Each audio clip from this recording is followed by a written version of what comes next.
இன்னைக்கு ஸ்டாலின் பேசுறாரு, துரோகத்தை பத்தி பேசுறார். இன்னைக்கு துரோகத்தினுடைய மொத்த அடையாளமே திரு ஸ்டாலின். உண்மைதானே? இன்னைக்கு மக்கள் விரோத ஆட்சி நடத்துகின்றவர் ஸ்டாலின். அவர்தான் துரோகி. இன்னைக்கு உண்ணாவிரதம் நாடகம் நடத்தி ஈழத் தமிழர்களுக்கு துரோகம் விளைவித்த துரோகிகள், கச்சத்தீவை தாரை வார்த்து மீனவர்களுக்கு இன்றைக்கு தீர்க்க முடியாத பிரச்சனையை உருவாக்கிய துரோகிகள். இன்றைக்கு டெல்டா மாவட்டத்தில் மீத்தேன் ஈத்தேன் அந்த திட்டத்தை கொண்டு வருவதற்கு விளை நிலங்களை விவசாயிகளிடத்திலிருந்து பறிக்க முற்பட்ட துரோகி திரு ஸ்டாலின் அவர்கள். இன்றைக்கு 2021 சட்டமன்ற பொதுத் தேர்தலில் பொய்யான வாக்குறுதிகளை அள்ளி வீசி ஆட்சியை பிடித்து மக்களை ஏமாற்றிய துரோகிகள் திரு ஸ்டாலின். 73 ஆண்டு காலம் பல்வேறு கட்சிகள் ஆண்டன. அந்த 73 ஆண்டு காலத்தில் 2021 வரை தமிழ்நாட்டுடைய கடன் 4,85,000 கோடி. 5 ஆண்டில் திராவிட முன்னேற்ற கழக ஆட்சியில் கடுமையான வறட்சி.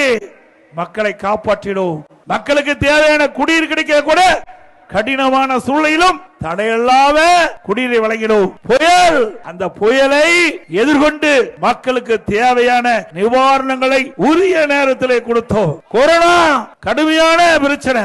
இன்றைக்கு காற்றிலே பரவக்கூடிய வைரஸ் இதுவரை மக்கள் பார்க்கப்படாதது. அப்படிப்பட்ட கொரோனா வைரஸ் காற்றிலே பரவி மக்களுடைய உயிரை குடிக்கக்கூடிய அந்த நோய் நம்முடைய தமிழ்நாட்டு மக்களை பாதிக்க கூடாது என்று இன்றைக்கு அரசு திறமையா செயல்பட்டு விலை மதிக்க முடியாத நம்முடைய உயிரினை காப்பாற்றிய அரசாங்கம் அதிமுக அரசாங்கம். தேர்ந்தெடுக்கப்பட்ட அரசு எப்படி செயல்பட வேண்டும் என்பதற்கு உதாரணமாக இருந்த அரசாங்கம் அதிமுக அரசாங்கம். உங்களுடைய அரசாங்கம் அப்படியா இருக்குது? கொள்ளையடிக்கின்ற அரசாங்கமாக இருக்கின்றது. எந்தெந்த துறையிலே எவ்வளவு கொள்ளையடிக்க முடியுமோ அந்த அளவுக்கு கொள்ளை கூட்டமாக இன்றைக்கு காட்சி அளித்துக் கொண்டிருக்கின்றது தமிழகத்திலே அரசாங்கம். ஒரு அரசாங்கம் இருக்கின்றதா இல்லையா என்று மக்கள் கேட்கின்ற அளவிற்கு அரசு இன்றைக்கு செயல்பட்டுக் கொண்டிருக்கிறது. ஸ்டாலின் அவர்களே, சிந்திச்சு பாருங்க.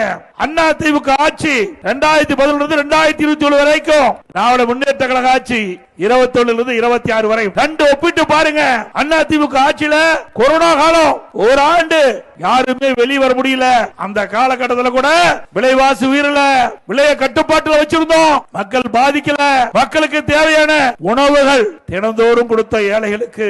எப்பொழுது பார்த்தாலும் ஸ்டாலின் பேசுறாரு. எல்லாம் பெண்கள் நிறைய வந்து அமர்ந்திருக்கிறீங்க. சிந்திச்சு பாருங்க. ஏதோ இவருடைய அப்பா ட்ரஸ்ட்ல இருந்து மாதந்தோறும் குடும்ப தலைக்கு 1000 ரூபாய் கொடுப்பது மாதிரி பேசிட்டு இருக்காரு. அரசாங்க பணத்திலிருந்து கொடுக்கிற திரு ஸ்டாலின் அவர்களே, உங்க சொந்த பணத்தை கொடுக்கல. திரு ஸ்டாலின் குடும்பத்திற்கு மட்டும் 8000 கோடிக்கு மேல ட்ரஸ்ட்ல பணம் இருக்குது. இந்த பணம் எல்லாம் எப்படி வந்தது? எப்படிங்க வந்தது? இவர் கஷ்டப்பட்டு சம்பாதிச்சாரா? சிந்திச்சு பாருங்க. இன்றைக்கு திராவிட முன்னேற்ற கழகம் ஆட்சிக்கு வந்த பிறகு எவ்வளவு கொள்ளையடிச்சிருக்க என்பதை சிந்தித்து பார்க்க வேண்டும். இன்றைக்கு பல்வேறு திட்டங்களை நிறைவேற்ற வேண்டும் என்று சொல்லி மக்களை ஏமாற்றியவர்கள் துரோகிகள். 100 நாள் வேலை திட்டத்தை 150 நாளாக உயர்த்த வேண்டும் என்று சொல்லி நம்முடைய பெண்களுடைய வாக்குகளை பெற்று ஆட்சிக்கு வந்த பிறகு மறந்த துரோகி திரு ஸ்டாலின் அவர்கள். இப்படி துரோகத்தினுடைய மொத்த உருவம் யாரு? ஸ்டாலின். இன்றைக்கு ஸ்டாலின் பேசுறார், ஆட்சியே போனாலும் பரவாயில்லைன்னு. போகத்தான் போகுது. யாரு கேட்டு போகுது? இவ்வளவு மக்கள் எல்லாம் குழுமி இருக்கிறீங்க. ஆட்சி போது உறுதிதானே? இப்பதான் ஸ்டாலினுக்கு பயம் வந்திருக்குது. ஆட்சி போயிருந்து பயம் இப்பதான் வந்திருக்குது. ஆட்சியே போனாலும் பரவாயில்ல, நான் யாருக்கும் பயப்பட மாட்டேங்கிறேன். ஆட்சியே போன பிறகு நீ யாருக்கு பயப்பட போற?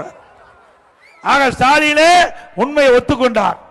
ஆட்சி போவது என்று வாக்குமூலம் கொடுத்து விட்டார்.